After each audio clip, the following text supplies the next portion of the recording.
ଦେଖନ୍ତୁ ନିଜ ଜାଲରେ ନିଜେ। ଆଜି ଓଡ଼ିଶାର ରାଜ୍ୟସଭା ନିର୍ବାଚନର 4 ସିଟ୍ରେ ଭାରତୀୟ ଜନତା ପାର୍ଟିର ପ୍ରାର୍ଥୀ ନିଜସ୍ୱ ବିଶ୍ୱାସରେ ପ୍ରାର୍ଥୀ ଦିଆହେଇଥିଲା ଏବଂ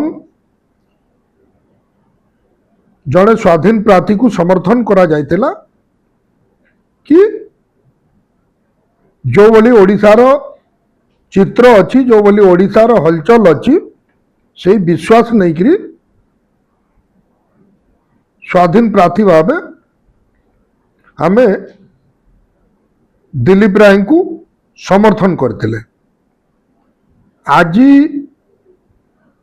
ଭାରତୀୟ ଜନତା ପାର୍ଟି ପ୍ରତି ଯେଉଁ ଭଳିଆ ଲୋକଙ୍କର ସ୍ନେହ ମମତା ଅଛି, ଲୋକ ବାରମ୍ବାର ଜଣାଉଛନ୍ତି, ଦେଖାଉଛନ୍ତି।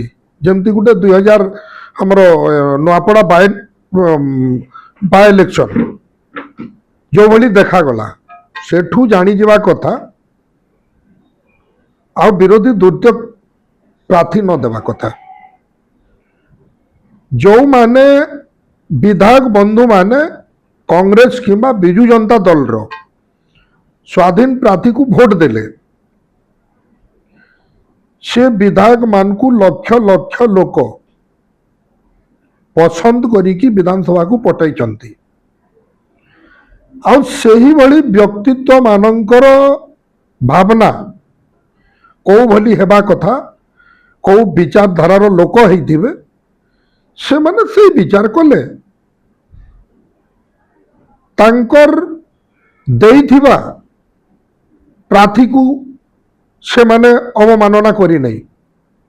ନା କଂଗ୍ରେସ ପ୍ରାର୍ଥୀ ଦେଇଥିଲା ଯେ କଂଗ୍ରେସ ବାଲା ସ୍ୱାଧୀନ ପ୍ରାର୍ଥୀକୁ ସହମତ ଦେଲେ, ଦୋଷୀ ହେଲେ, ନା ବିଜୁ ଜନତା ଦଳରେ ତମେ ଆଉ ଜଣେ କୋଉଠୁ ପ୍ରାର୍ଥୀ ଆଣିକରି ଦେଇଦେବ ତାଙ୍କ ଇଚ୍ଛା ବିରୋଧରେ, এটা ଠିକ ନୁହଁ। ଯଦି ବିଜୁ ଜନତା ଦଳର ଏଭଳି ଅନେକ ନିର୍ବାଚନ ଆପଣ ଦେଖନ୍ତୁ, ବିଜୁ ଜନତା ଦଳ ଅନେକ ପ୍ରାର୍ଥୀକୁ ସପୋର୍ଟ କରିସାରିଛି, ସେଟା କ'ଣ ତାଙ୍କ ପାଇଁ ଗୁଡ଼ା ବେପାର ଥିଲା? ମୁଁ କହୁନି। ଆପଣ ଯାଆନ୍ତୁ ଆଗକୁ, ଆଗ ରାଜ୍ୟସଭା ନିର୍ବାଚନ ମାନଙ୍କୁ ଆପଣ ଅନୁଧ୍ୟାନ କରନ୍ତୁ, ଜାଣିଯିବେ ସେତେବେଳେ କ'ଣ ବିଜୁ ଜନତା ଦଳ ଘୋଡ଼ା ବେପାର କରୁଥିଲେ, ଯାହାକୁ ପାରିଲେ ତାକୁ ସାହାଯ୍ୟ କରୁଥିଲେ। ବ୍ୟକ୍ତିଗତ ଦେଖିଲେ, ଭଲ ଚିନ୍ତାଧାରାକୁ ନେଲେ, ଓଡ଼ିଶାର ଲୋକଙ୍କର କାର୍ଯ୍ୟ କରିବା ପାଇଁ ଚିନ୍ତା କଲେ, କରିଥିଲେ। ଯେଉଁମାନେ ଆଜି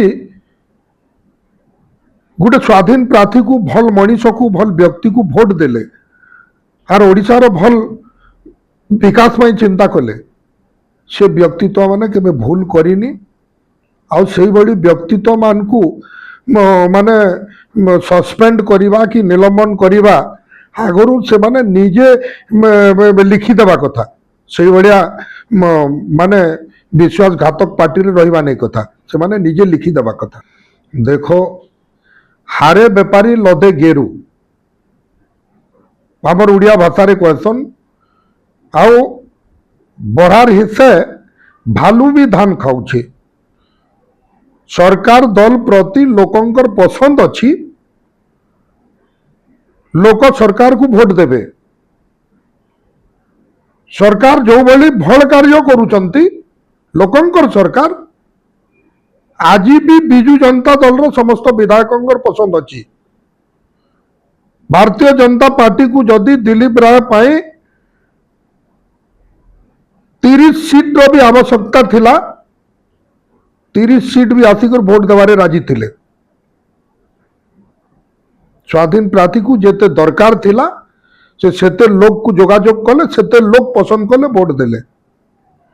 ଆହୁରି ବି ଲୋକଙ୍କର ଇଚ୍ଛା ଅଛି, ନିଶ୍ଚିତ ଭାବରେ ସେମାନେ କୌଣସି ପ୍ରକାର ଭୁଲ କରିନାହିଁ।